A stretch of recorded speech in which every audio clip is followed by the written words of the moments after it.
السلام عليكم ورحمة الله وبركاته. النهاردة طبعا عشان اعمل الحلويات بتاعة العيد محتاجة الكيس حلواني، وطبعا الكيس اتقطع مني وانا بعمل تورتة الفالنتاين، فمش مشكلة اللي راح فداي.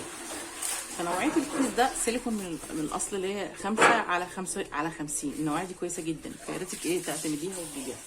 طبعا عشان استعمل كيس حلواني زي ده لازم استعمله بحذر وافتحه بحذر، لانه مش من النوع التاني اللي بيتركب زي السيليكون التاني، لا من النوع ده. هو يعني ايه، تجيبي البلبله وتسقطيه.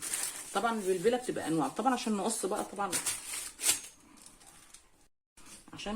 طبعا لازم نقصه بحذر علشان ما يوسعش مننا على الاخر، فالقص مش زي اللزق طبعا الحلاوه، صح؟ على راي محمود عبد العزيز. فبنقص بقى بالراحه كده قطعه صغيره كده، مش بتهور كده، ونقول بسم الله ونبتدي نسلك منها البلبله دي. طبعا بيبقى في بيبقى ليها ارقام بقى حسب استعمالك. في بلبله للبسكوت، في بلبله لبلح الشام، لتزيين التورت، للحاجات بقى الاشياء النوعيات اللي احنا بنستخدمها دي. طبعا الكيس ده بقى بيستحمل عجائن زي ايه؟ زي عجينه البلح الشام، عجينه البيتي فور، عجينه الشورو، عجينه البورفترول.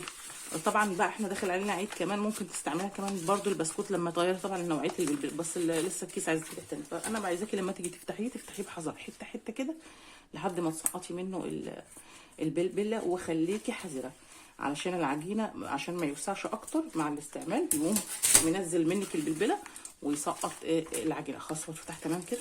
برضك هنحاول برضو نفتحه بالراحه تمام، علشان يفضل نحافظ على الكيس، لانه طبعا مع الاستهلاك بيوسع. خلاص تمام اهو، نفتحه بحذر كده ونفضل نتعامل معاه بالراحه لحد ما نخرج البلبله كده تمام. خلاص هي بدات تخرج تمام.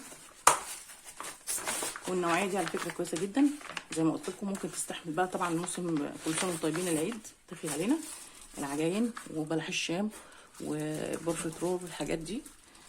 قلنا بقى هنستعمله ونقصقصه كده بالراحه لحد ما نخرجها كده بالمعقول، واحده واحده معاها، وبعدين نروح مسلتين منها البلبله.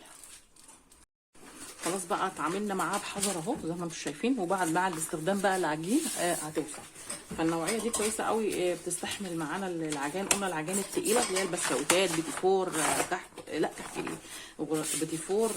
قلنا بقى بلح الشام والحاجات اللي هي والمشبك السوري، الحاجات بقى اللي احنا بنستعملها ايا كان. المهم العجان التقيله. خلاص ده كان فيديو النهارده عن الكيس الحلواني بدل الكيس اللي اتقطع. وكل عام وانتم بخير.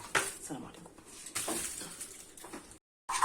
خلاص بقى كده زي ما انتم شايفين كده ركبنا الكيس الحلواني اهو، وهنستعمله بقى في المعجنات التقيله، وبرده ممكن نستعمله في التورت والحلويات، برده في الكريمات مفيش مشكله. هو شغال في كل حاجه. واهم حاجه في المواضيع ان هو العجائن التقيله. يلا السلام عليكم. لا تنسوا الصلاه على رسول الله. السلام عليكم.